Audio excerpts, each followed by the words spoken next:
Non, mais qu'est-ce qui pouvait pas nous arriver de pire? Le prix du jus d'orange va augmenter. Là, c'est le jus d'orange, là. Mais dans pas long, là, ça va être le jus de pomme. Après ça, là, ça va être le jus de raisin. Après ça, on va s'attaquer au punch aux fruits, genre. Sans oublier, là, le fameux et le prétendu jus de raisin et aux agrumes. Ouais. Puis là, je parle pas du jus d'ananas puis du jus de pamplemousse, là. Non, non, non. Déjà que ça fait plusieurs mois que les Québécois mangent des plats sans saveur parce que on dépasse le prix du beurre.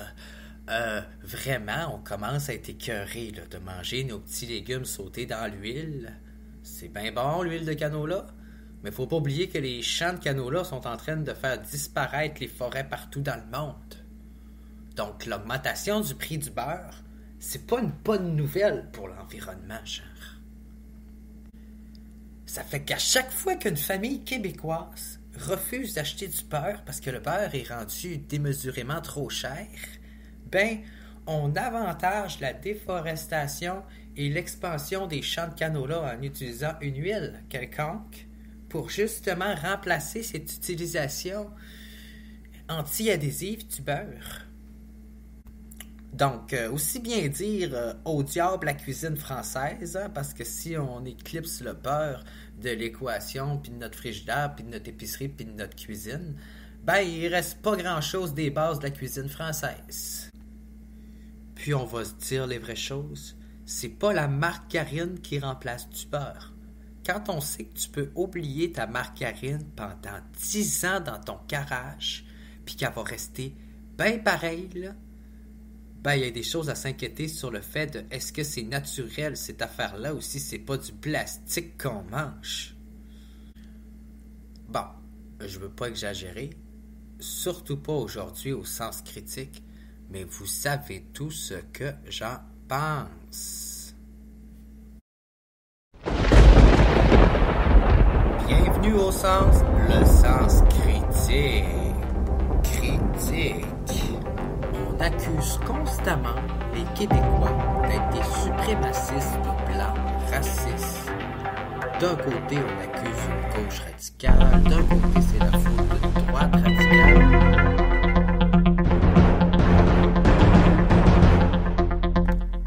Ah non, moi je suis dépassé par la situation actuelle. Sommes-nous devenus des esclaves de la société, genre?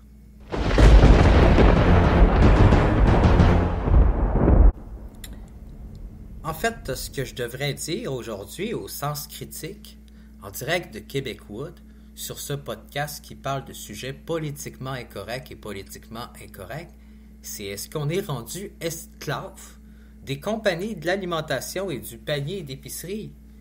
Je veux dire, on peut pas dire qu'avec le prix de l'inflation actuelle, le marché de la consommation alimentaire, que nos producteurs au Québec, que nos épiciers, que nos distributeurs alimentaires doivent souffrir. Là. Dans les faits, avec le prix du panier d'épicerie, ils doivent faire des profits records.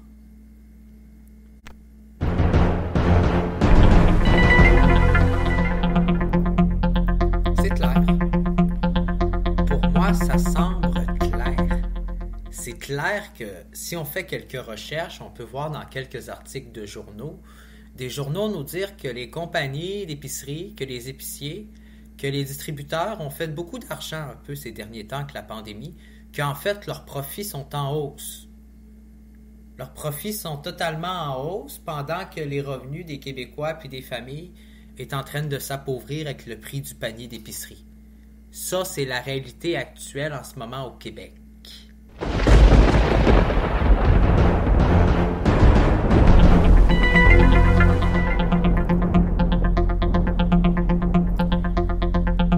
Malheureusement, le bouclier anti-inflation que promet le gouvernement du Québec, je suis pas sûr que ça va être un outil à toute épreuve pour freiner, pour arrêter le coût de la vie. Non, faut être sérieux. Faut calculer ça, là. Comment qu'un chèque de 400$ ou même de 600 pièces pourrait aider les Québécois à faible revenu à sortir la tête du trou, comme on dit, à se sortir la tête de l'eau, à sortir la tête du sable pour arrêter de faire l'autruche comme le gouvernement, puis réussir à joindre les deux bouts et à payer leurs factures. Quand on sait que le panier d'épicerie coûte un prix exorbitant, comment ça se fait que d'un côté, on pense à donner 2000 $ aux aînés, puis même pas 1000 $ aux personnes pauvres sur l'aide sociale puis qui vivent sous le seuil de la pauvreté, là? 600 $, c'est quoi que tu veux faire avec 600 $? OK, les Québécois vont passer un beau Noël. Merci François Legault, merci à la Coalition Avenir Québec, merci au gouvernement du Québec. Je veux dire, 600 $, c'est mieux que rien. C'est mieux qu'une claque à la gueule, comme on dit. C'est mieux qu'un coup de poing d'en face. C'est mieux que se faire crisser une volée. Mais je veux dire, 600 $, ça paye le strict minimum, là. Je veux dire, après avoir payé ma dinde pour Noël, puis mettons une bûche de Noël, puis un petit vin pas cher, pas trop alcoolisé, pour fêter un peu, ben, il me reste déjà... écoute, ça va déjà m'avoir coûté 60 $ à l'épicerie, juste ça pour Noël. Ça fait que déjà là, sur mon 600 $, il va me rester 500 $. Là, étant donné qu'il n'y a pas personne au Québec qui finance les études des décrocheurs scolaires, ben pour payer mes livres et mon retour aux études, je vais mettre quasiment 100 $ clair. Si c'est pas 100 $, c'est plus en matériel scolaire pour reprendre mes études postsecondaires. Donc, enlève un autre 100 $ de ces 600 $-là, on est déjà à 400 $. C'est pas drôle, là. Là-dessus, je vais mettre 100 $, puis je vais m'acheter des passes d'autobus pour 2 mois. Fait que j'ai du transport en commun pour 2 mois, on va enlever 100 $, je suis déjà rendu à 300 $ qui me reste. Là-dessus, j'ai pas payé ma carte de crédit, fait que je vais mettre certainement un gros 100 $ aussi dessus pour la faire descendre un peu. Fait qu'il me reste déjà 200 $ à mettre de côté. Ça fait que là-dessus, il me reste 200 $ sur le 600 $ que François Legault m'a donné comme on vient de compter. Ben, il faut que je me paye un antibiotique qui coûte 50 $ par mois que j'ai pas pu me payer parce qu'il passe pas sur l'assurance médicaments puis il n'y a pas de générique équivalent qui équivaut au traitement sur l'assurance médicaments de l'aide sociale. Donc, il va falloir que je débourse 150 $ pour ce médicament-là. Fait que déduit l'argent qui reste du 150 $, il me reste environ 50 $, si c'est pas à peu près une centaine de piastres à mettre dans mon épicerie pour l'année qui va suivre. Et l'inflation qui risque pas de descendre de sitôt, si c'est pas à craindre qu'elle puisse remonter et encore avoir une croissance dans certains secteurs, là. Donc, le 600 $ que François Legault prévoit me donner, il est déjà dépensé. Dans mon budget, il est déjà dépensé avant même qu'il me l'ait donné. Fait qu'il va durer à peu près 1 mois et demi. Gros max. Son bouclier anti-inflammation... anti-inflation, ben anti-inflammation aussi, parce qu'il faut vraiment que je prenne des antibiotiques pour ma peau, parce que la dermatologie, c'est pas un secteur de la santé qui semble être reconnu là, par la santé publique. Donc, pour son bouclier contre l'inflation, je suis pas sûr qu'il va arrêter l'inflation plus qu'un mois et demi. C'est un beau geste de sa part qui démontre une belle volonté de vouloir agir, mais ça risque d'être largement insuffisant là, comme manœuvre. J'ai l'impression qu'on essaye de s'inspirer, qu'on essaye de copier le gros bouclier d'infrastructure puis d'anti-inflammation de Joe Biden, là, de copier un peu ce que Joe Biden a fait aux États-Unis pour gagner de la popularité, mais que c'est comme éducoloré. C'est comme copier-coller, mais en version très éducolorée. Ça s'équivaut même pas. Là. Je sais même pas pourquoi je fais de parallèles puis de comparatifs, parce que ça se compare presque pas. Puis parlant de comparatifs, de désaccords, de mésententes, de populations mécontentes, ça brasse beaucoup en Alberta. On n'en parle pas beaucoup. Je sais pas pourquoi qu'on parle pas de nos voisins albertains, parce que depuis quelque temps, les mouvements souverainistes, vous savez, sont en train de perdre beaucoup de place au Québec. En fait, ils sont sous-représentés dans la démocratie actuelle, mais quand même, ils ont mangé un sacré coup. Ils s'en sortent de justesse. Je veux dire, on peut pas se cacher que la souveraineté l'a eu dur dans les dernières années, dans la dernière décennie. Au contraire de l'Alberta, au Québec, la souveraineté a perdu quelques plumes, tandis qu'en Alberta, il semblerait qu'elle ait regagné quelques plumes. Donc, pour les gens qui sont souverains dans ce pays, c'est quand même une fierté de voir la province qui s'oppose souvent le plus au Québec, qui critique souvent au Québec d'y prendre beaucoup de péréquations, de ne pas soutenir son industrie pétrolière, qui reproche souvent au Québec de ne pas adhérer à son mouvement et à sa cause, de voir l'Alberta se tourner vers la souveraineté comme ultime argument face à la fédération. Donc pendant qu'on a dans la fédération, c'est ironique, c'est drôle pareil, parce que souvenez-vous, avant, on avait un contexte de politique, on va se plonger dans la politique canadienne, là. On va sortir un peu du Québec. Avant, on avait au Canada, dans le fond, un peu. On va se mettre le générique, c'est quand même le fun d'avoir un petit générique avant de changer de sujet. Donc, politique canadienne, tiens.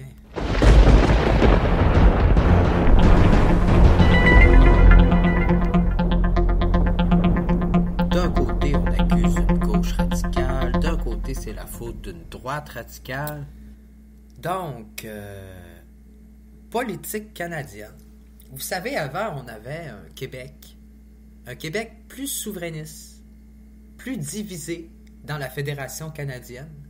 Puis on avait une Alberta très solide, très fédéraliste, très conservatrice aussi.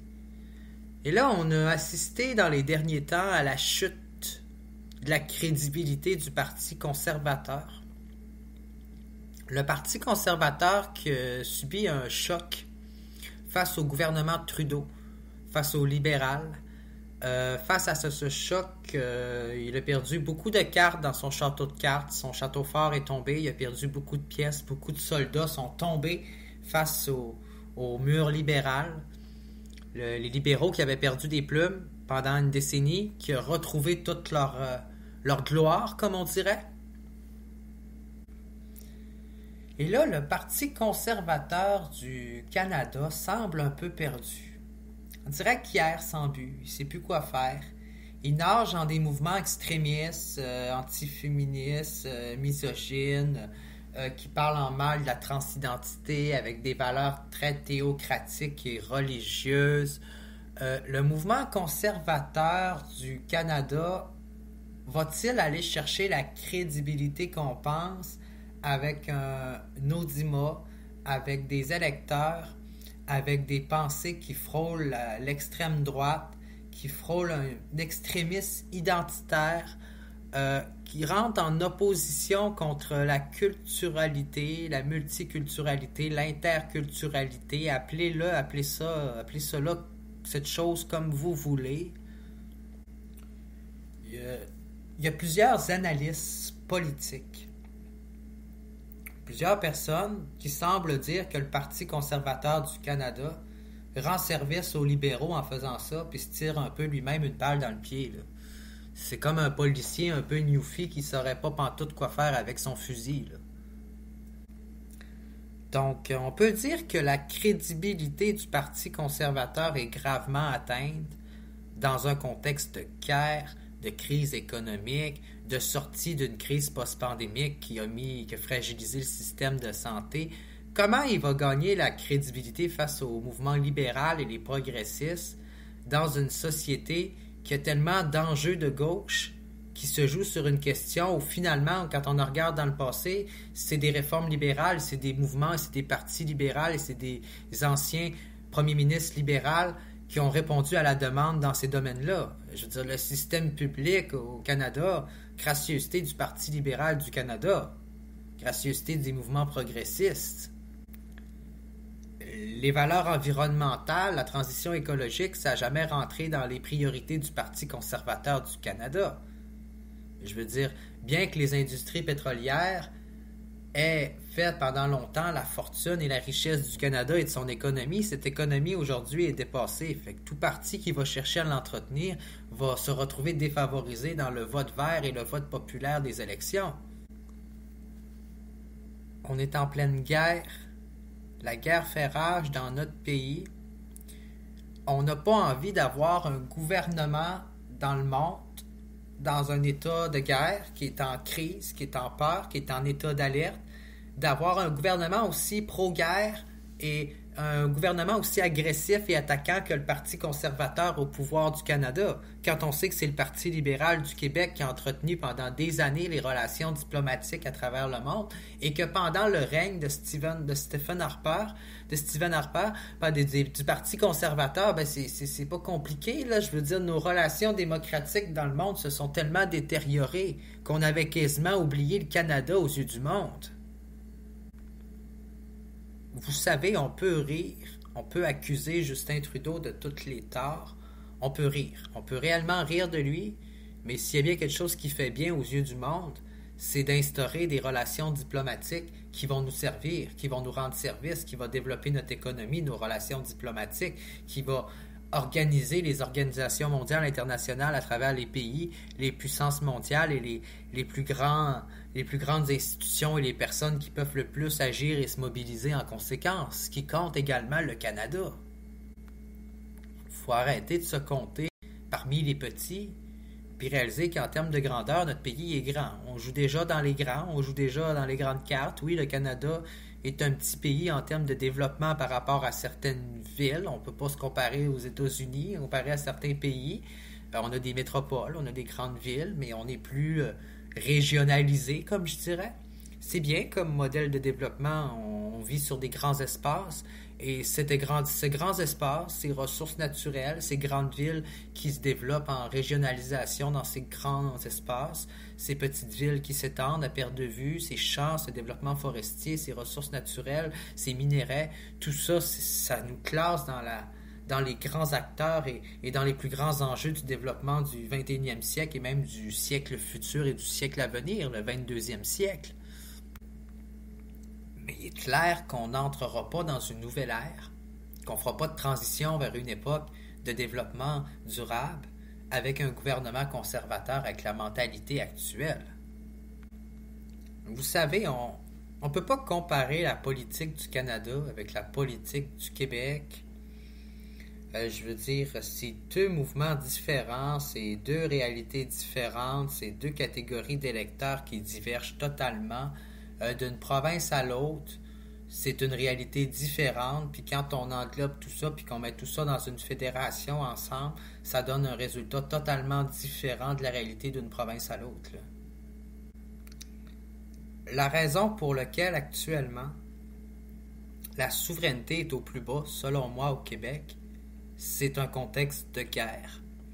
Les Québécois sont intelligents, c'est des gens qui préfèrent le confort, et ils ne voient pas un détachement, ils ne se voient pas se détacher du Canada dans un contexte de guerre avec la Russie, où on a besoin du sentiment de sécurité d'avoir une armée qui nous protège. Si demain matin, le Québec fait un référendum puis se divise du Canada, comment qu'il va organiser sa défense, son armée, sa sécurité intérieure, la défense de son territoire face aux envahisseurs? Il va falloir qu'il négocie avec le Canada des ententes. La raison pourquoi la souveraineté est en expansion en Alberta, c'est que les mouvements conservateurs en Alberta ont toujours frôlé l'inconscience. Et pour vrai, ce qu'ils font, c'est largement inconscient. De chercher à se diviser du Canada, à diviser les politiques d'un Canada dans un pays en guerre. Je veux dire, même aux États-Unis, quand on est en guerre, quand on est dans un contexte de guerre, on fait une trêve entre les politiques puis on essaye de travailler en transpartisanerie pour réagir face à cette crise. Là, on est en train de chercher à diviser le vote puis à diviser la politique intérieure dans un contexte de guerre. Ça frôle l'insouciance. J'irais pas jusqu'à dire que ce qui démarque les progressistes libérales des conservatistes, du conservateur lourd, c'est la conscience et l'inconscience dans chacun des deux, mais je veux dire, on ne peut pas donner à l'un plus qu'à l'autre une valeur plus qu'un autre. Je veux dire, d'un député à l'autre, c'est confondu. Il y a autant des députés conservateurs qui pourraient être libéraux que des députés du Parti libéral qui pourraient être conservateurs rendus là. Je pense qu'au-delà de tout ça, l'Alberta joue un jeu. Quand le Québec ne veut pas être dans la Confédération, l'Alberta se sent chez elle, elle est contente, elle est bien au Canada, Canada is a sweet home. Quand le Québec est inclus, prend du poids, prend de la place dans la fédération avec ses valeurs écologiques Hydro-Québec et s'oppose aux hydrocarbures et à ses projets d'hydrocarbures qui passeraient sur son territoire, là, l'Alberta est mécontente, l'Alberta est pas contente, l'Alberta menace de se diviser du Canada. L'Alberta serait pas en train de jouer avec nos politiques et de développer une politique d'exclusion anglophonisée contre le Québec. J'ai l'impression que tout ce qu'on essaye de faire dans la politique albertaine, c'est du Québec bashing. C'est rare que je dise ce mot-là, puis que je la ramène, mais aujourd'hui, en direct du Sens Critique, on va parler de Québec bashing.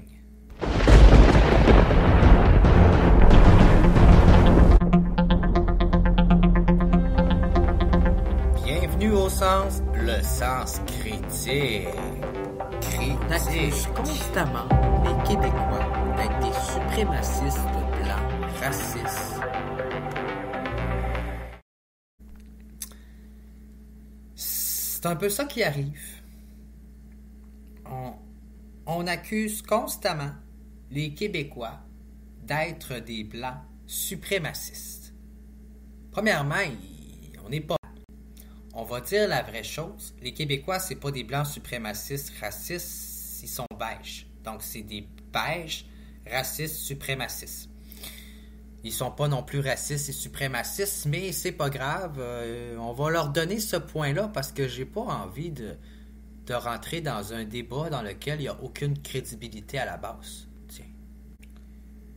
Comment les Québécois pourraient être racistes alors qu'on tolère un professeur dans une université qui dit que les femmes en Iran méritent de vivre ce qu'elles vivent actuellement. Un professeur pour lequel des étudiants ont manifesté. Ils ont manifesté avec les mains attachées et des collants sur la bouche, je pense, montrer qu'ils étaient bâillonnés, mis au silence, parce que pour protester contre les propos d'un professeur d'une université qui aurait publié sur son compte Twitter, sur ses réseaux sociaux, il aurait dit que finalement les femmes en Iran méritaient ce qui leur arrivait. C'est un peu ce qu'il dit, pour pas citer ces mots comme il le dit, parce que c'est vraiment dit d'une violence teintée d'une profonde misogynie, d'une haine envers les femmes, surtout quand on sait ce qui se passe en Iran actuellement. Pour les gens qui ignorent ce qui se passe actuellement en Iran, il y a des femmes qui se font tirer dessus. C'est un bain de sang, il y a des manifestants qui sont morts parce qu'ils se battent contre un système répressif, théocratique basé sur un ordre religieux suprême qui a créé une police des Mohawks qui vous arrête si vous ne portez pas le voile correctement ou portez des choses trop colorées en tant que femme. Et pendant ces arrestations, il y a des femmes qui meurent dans des circonstances nébuleuses. Donc, ça a entraîné des révolutions, des manifestations, les gens sont choqués. Et ce professeur, il approuve finalement le fait que les autorités utilisent la répression et tirent sur les manifestants et censurent la femme, tuent la femme, violentent la femme finalement. Il approuve ces violences faites contre la femme. Et ce professeur travaille dans une université au Québec, chez nous.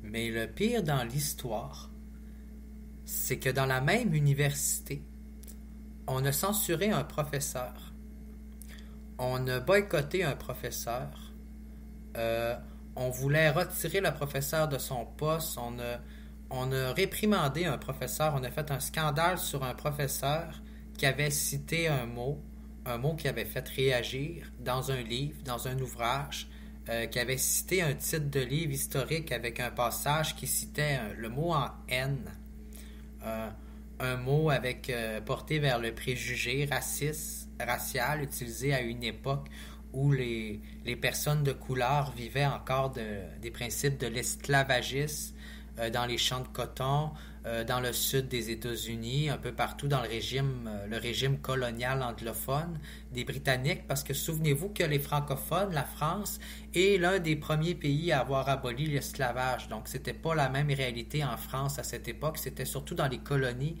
britanniques.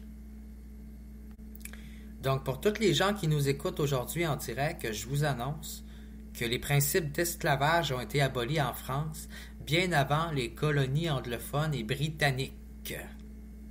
Comprenez-vous, là? Les colonies britanniques.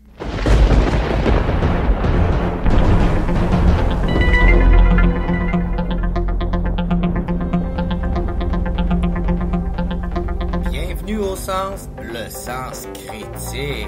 On accuse constamment les Québécois d'être des suprémacistes blancs racistes. Donc, maintenant qu'on sait tout, maintenant qu'on est juste tout au courant que si on ne serait pas fait envahir par les colonies britanniques, si l'Union Jack aurait pas été mis à la tête des institutions démocratiques du Québec lors de la défaite des Plaines d'Abraham, si on aurait gagné ce jour-là, puis qu'on serait resté une colonie francophone, la province de Québec appartenant vestige de la Nouvelle-France, si on serait resté avec la France, on sait aujourd'hui que l'esclavage aurait été aboli au Québec bien avant tout ce qu'on aurait connu actuellement aux États-Unis et au Québec, là, avec les vestiges des colonies britanniques. Puis là, je le répète, c'est très important que les gens sachent que la France a aboli l'esclavage, mais pas les colonies britanniques.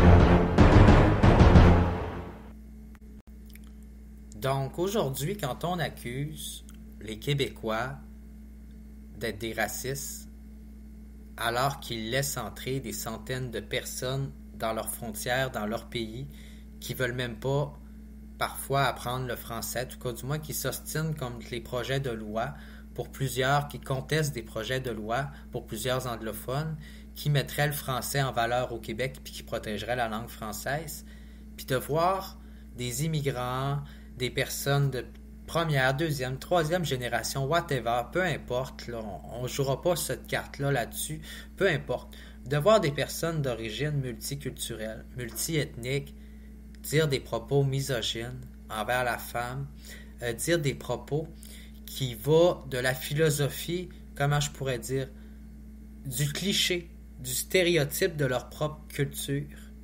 Je veux dire, ça, quelque part, là, on accuse les Québécois d'être des racistes, OK? Mais quand on a des personnes de d'autres cultures qui s'installent, qui vivent au Québec, qui sont nés au Québec, whatever, peu importe, puis qu'on les voit citer des phrases comme ça, puis des préjugés au nom de la religion, au nom de leurs valeurs répressives, au nom de l'autorité de leur pays, dans lequel c'est pas démocratisé, est-ce que ces gens-là ne font pas vivre le préjugé, le stéréotype? C'est pas ces gens-là qui font vivre une certaine forme de cliché raciste et culturel. Ça prouve-tu comment que toutes les sociétés sont racistes? Tout le monde est raciste, au fond, là. Tu sais, c'est quoi être raciste? Je pense que chaque société a ses préjugés envers les étrangers, pour vrai. C'est pas la preuve. On voit plein d'étrangers au Québec qui sont ici, un peu étrangers à nous-mêmes, qui nous font vivre des préjugés étrangers, là. Quand on lit ça, on se sent étranger à nous-mêmes. Au Québec, dire des affaires de même, c'est pas dans la philosophie de la majorité des Québécois. Je m'excuse, s'il faut que je le dise, si ça vous choque, si ça vous déplaît, mais c'est pas un peu la réalité pareille. C'est pas un peu ça la réalité actuellement, là?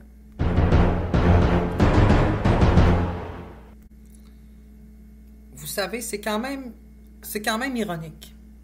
C'est quand même ironique quand on sait qu'au Canada, il y a un article spécial qui protège les discours haineux à caractère religieux.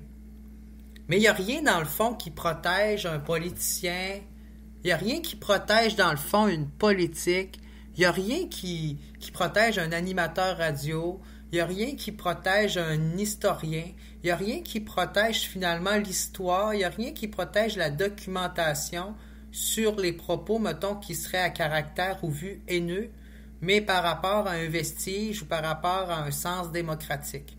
Ça veut dire qu'on protégerait plus au Canada les discours haineux, théocratiques, basés sur la religion. On pourrait dire des horreurs sur les homosexuels, puis sur les femmes, puis sur les enfants, puis sur les couples, puis sur le mariage, puis sur l'avortement, au nom, finalement, de la religion. Mais en tant que défense démocratique et politique, on n'aurait pas le droit de contre-argumenter avec des arguments à principe haineux pour certains, selon la vision de certains, pour répondre de ce fait et répliquer par un motif et un intérêt démocratique ou qui va de la liberté d'expression, de la documentation, de l'histoire, de la culture populaire. Je veux dire, il y a quelque chose de réellement conservateur et de dépassé dans ce principe de loi. Non.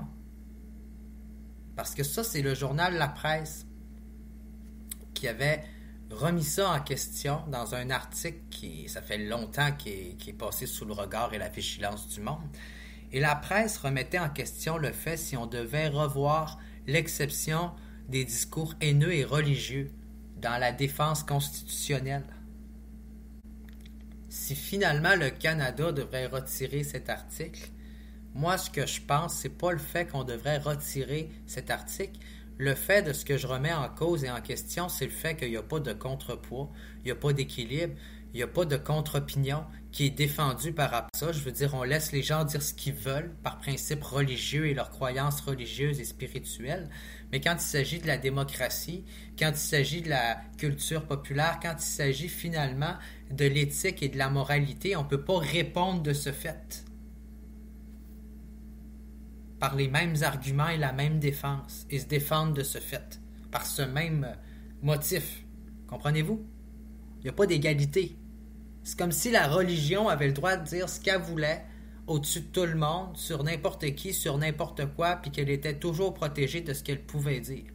Fait que demain matin, là, si toi, au nom de ta religion, tu veux propager la haine, tu as le droit de dire tout ce que tu veux sur les femmes, sur les homosexuels, sur l'avortement. Tu as le droit d'inconforter n'importe qui, de sonner à leur porte, de les déranger comme des témoins de Jéhovah. Tu as le droit de te présenter devant les organismes communautaires puis distribuer des biscuits, puis des petits messages, puis des prières religieuses, puis de faire vivre ton cercle dogmatique. Mais toi, si tu es un homosexuel puis tu veux faire pareil, tu n'as pas le droit. Si tu sonnes à la porte du monde comme ça, puis tu commences à aller devant les cliniques, puis à aller devant les églises, puis que tu commences à parler de ton homosexualité, ben là, tu risques un jour de te faire malheureusement poursuivre, critiquer, harceler et traiter comme un inconvenable, un inconvenant, un dérangeant. Mais si c'est pour ta religion, ça c'est correct. Ça veut dire que d'un côté, si tu es une femme qui se bat contre l'avortement, si tu es un homosexuel qui se bat contre l'intolérance religieuse, si, mettons, genre, t'es juste un enfant, mettons, qui dénonce la pédophilie puis les agressions dans les églises dans le passé, ben, tu pourrais être accusé d'harcèlement à faire ce que finalement, les gens, pour motifs religieux, font devant les cliniques anti-avortement, font un peu partout, cogner à la porte de tout le monde, puis propager leur message religieux et de haine, en étant protégés par la loi pour le faire. Mais si nous, on leur répond, par exemple, puis qu'on leur répond franchement, sans ménager nos mots, là, attention au salissage, on va se faire lapider sur la place public, on va se faire accuser de haine religieuse, de discrimination, d'être un antisémite, d'être un intolérant. On est carrément dans le fond en train de nous dire que si toi t'appartiens à une autre religion, puis que dans ton pays on oblige les femmes à porter le voile, ben tu as le droit de dire que tu trouves ça correct, puis d'obliger ta femme à porter le voile, puis de traiter les femmes ainsi, puis de les obliger à porter le voile, et le dire, même si ça peut représenter un discours haineux, et une haine profonde envers les femmes, et de la désobligeance totale, de la condescendance par rapport à elles, de l'incivilité. Mais parce que tu dis ça, puis tu fais ça au nom de ta religion, ben c'est pas grave, ça serait acceptable. Mais si, mettons, tu serais François Legault, puis tu voudrais que les personnes en position d'autorité retirent leur voile pour des intérêts politiques, pour des intérêts laïques, des intérêts d'État, culturels, sociaux, ben là, ça serait porté vers la haine et la discrimination des communautés multiculturelles et ça serait anti-religieux. Comprenez-vous la contradiction de notre système actuel?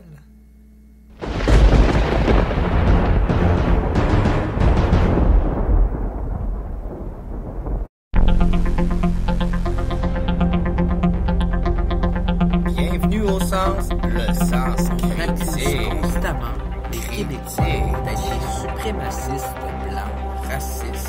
D'un côté, on accuse une gauche radicale, d'un côté, c'est la faute d'une droite radicale. Parlant de gauche puis de droite, on va revenir sur les dernières élections provinciales et le comté de Camille Lorrain. Vous savez, on dit que le Parti québécois, que le Parti de Québec solidaire sont divisés comme jamais, qu'ils sont irrassemblables, qu'il n'y a aucune coalition possible, que du point de vue de l'identité, ils divergent et c'est fracassé du point de vue au point où il n'y a rien de consolidable. Je trouve qu'on exagère beaucoup les mots quand on dit ça. Pour commencer, je voudrais rappeler au Parti québécois que Québec solidaire n'a pas été parfait, a fait des erreurs pendant ces élections.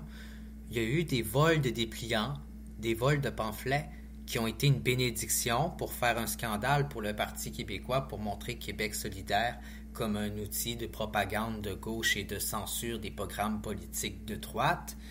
On a compris entre les lignes ce qu'on a voulu dénoncer publiquement.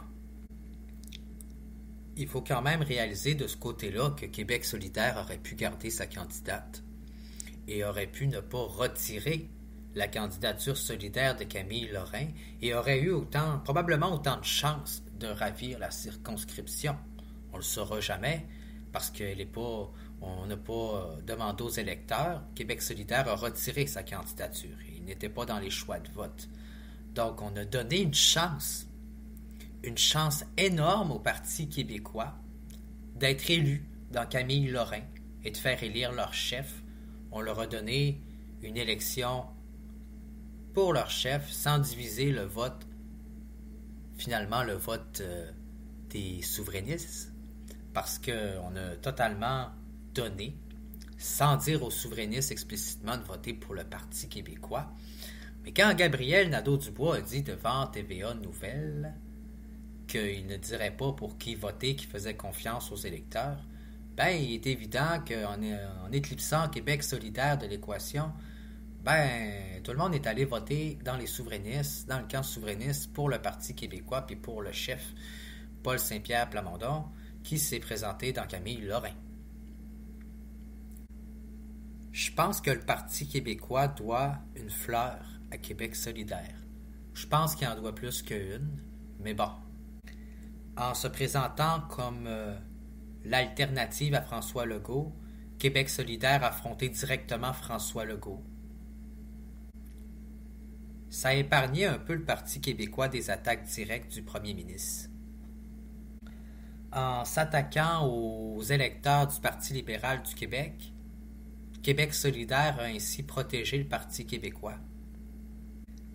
Maintenant, les raisons pour lesquelles on ne veut pas reconnaître le Parti québécois, c'est pas à cause du Parti québécois. Non, il est tellement faible que le Parti libéral, il n'y en a rien à faire, non. Il a peur à cause de Québec solidaire. Parce que dans les faits, il manque un siège à Québec solidaire pour avoir 12 sièges, puis la reconnaissance parlementaire. Puis comme il a gagné 2 sièges à Montréal, mais qui en a perdu un siège en Abitibi. Là, ce qui est arrivé, là, c'est que Québec solidaire aurait pu avoir Camille Lorrain. Oui. Puis ça aurait fait 12 sièges, puis il y aurait eu la reconnaissance. Mais là, on a donné une chance au Parti québécois. Puis là, les péquistes, là, ils nous flagellent. Ils nous flagellent sur les podcasts, sur la radio, partout. Là, on dit que Québec solidaire, c'est une gauche extrême qui atteindront jamais le vote de la classe moyenne. Et on nous dit que c'est indissociable, qu'il n'y a pas d'association possible avec le Parti québécois, qu'on l'a déjà essayé, qu'on s'est fait berner, qu'on s'est fait avoir. On dit que la majorité de Québec solidaire est en fait fédéraliste, qu'ils ne sont pas du tout en train de parler pour la souveraineté, qu'ils n'ont pas de projet, qu'ils n'en parlent même pas, alors que Québec solidaire a un fonds destiné à la création de la souveraineté pour créer une chambre constitutionnelle et créer une constitution québécoise. Une chambre de constituants provenant de toute sphère de la diversité de la société, là. Donc, ce qu'on nous dit dans le clan souverainiste du Parti québécois, c'est un peu ce que disait René Lévesque à l'époque lorsqu'on a eu le débat sur le choix du nom du parti, le débat identitaire, où René Lévesque voulait appeler ça le Parti souverain, et d'autres extrémistes identitaires ont appelé ça le Parti québécois. Et là où ça fait peur à René Lévesque, c'était est-ce qu'on va laisser le sentiment aux immigrants, aux personnes qui viennent d'arriver au Québec, d'être moins québécois en appelant ça le Parti québécois et pas le Parti souverain, parce qu'on s'accroît plus à l'identité des Québécois de fière souche plutôt qu'à l'intégration de tout le monde à un principe de souveraineté et d'identité québécoise et de liberté politique de contrôle sur notre propre pays. Donc, j'ai l'impression que oui, c'est René Lévesque qui a créé le Parti québécois, mais tout ce qui représente sa philosophie, on réalise pas qu'elle est divisée puis elle est partie dans Québec solidaire, là. Je veux dire, Québec solidaire, là, c'est pas juste un parti d'extrême pensée, d'extrême gauche. C'est pas juste un parti basé sur la division du Fonds de libération du Québec au sein du Parti québécois à une époque où il y avait une forte opposition entre certains partis et entre les anglophones et les francophones et entre d'autres partis migrants de la société qui se sentaient exclus, entre les mouvements des artistes et marginaux, autant les mouvements syndicaux aussi à travers ça, là.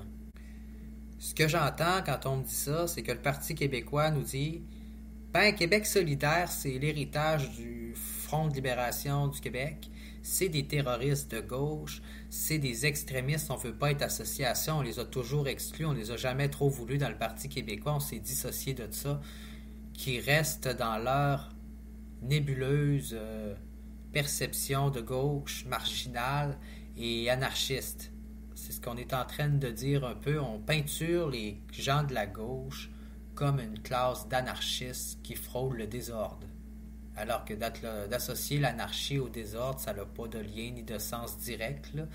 L'anarchie, c'est l'ordre sans le pouvoir, là. C'est pas le désordre total, là. Donc, on nous dit dans le fond que le Parti québécois, c'est un parti réservé aux personnes de race blanche, principalement, puis que l'indépendance des communautés autochtones, c'est pas important. Que négocier un concept de frontières, de culture, d'interculturalité pour le Québec, c'est pas important. On nous dit que finalement, la base du Parti québécois est réservée aux personnes qui veulent reconnaître l'identité du peuple créateur et fondateur, ce qui veut dire les Québécois blancs francophones de souche française en éclipsant tout le reste autour qui a aidé à construire ce pays. Genre les Premières Nations, les premiers habitants, les peuples autochtones, les immigrants de première, de deuxième, de troisième génération, les Irlandais, les Islandais, je veux dire, les Anglais, les Écossais, je veux dire, il y a plein de monde, les Italiens, ensuite, il y a tellement de monde qui sont venus au Québec, qui sont arrivés au Québec par la Nouvelle-France, par le principe du rêve américain. On ne peut pas exclure tous ces gens-là de notre équation, là. Moi, je pense, puis je réponds que les péquistes, ils sont juste jaloux. Ils sont jaloux de ne pas rejoindre la base multiculturelle. On a vu ce qu'ils ont essayé de faire. Ils ont essayé d'intégrer des visages plus colorés sur leurs affiches électorales. Ça n'a pas fonctionné. Ça n'a pas attiré un public multiculturel. Ils ont fait des concessions. En fait, on dit que la gauche a essayé de faire un profil plus... La gauche a essayé de se centraliser vers la droite, puis ça n'a pas marché, mais on voit aussi que la droite a essayé de se centraliser vers la gauche, puis ça n'a pas marché non plus, là.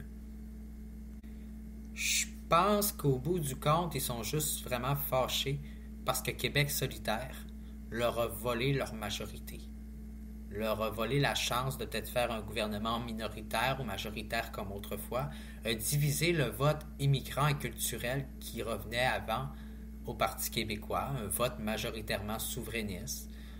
Il y a beaucoup d'indécis, oui, qui aiment beaucoup le fédéralisme canadien actuel parce qu'il ne nous exclut pas. Il est pas mal plus inclusif que certains membres du Parti québécois en tant que tel.